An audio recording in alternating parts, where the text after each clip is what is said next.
کوم د کرکټ په رابطه دغومره ووایم شاهین صاحب څه ما د کرکټ ټولو کرکټیانو ته زنګ وهلی چې که میچ ونه ګټه خیر هم نشته وایي ته بېغمه شه انشاءالله.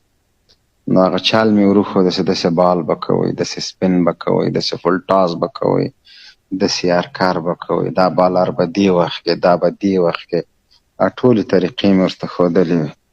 نو دا الحمدلله بس. او بل عمده علت یې دا و چې رحیم صدیقي موبایل خراب شوی و، نو هغه نن میچ نه و کتلی.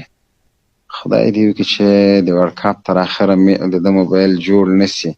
باور وکړه چې ورلډ کپ هم که را نه وړه دا برید به زه بیا کمومه. پوه شوې؟ رحیم صدیقي که میچ لاړم نسي میچ ته وي هم ګوري ګټلې په تاسو د تې ټکی کې. پوه شوې؟ هغه وخت ته ګورې چې دا د بیټ لاس دی او د پاکستان د کلاړیانو پوه شولې هغه وخت بیا وګورې.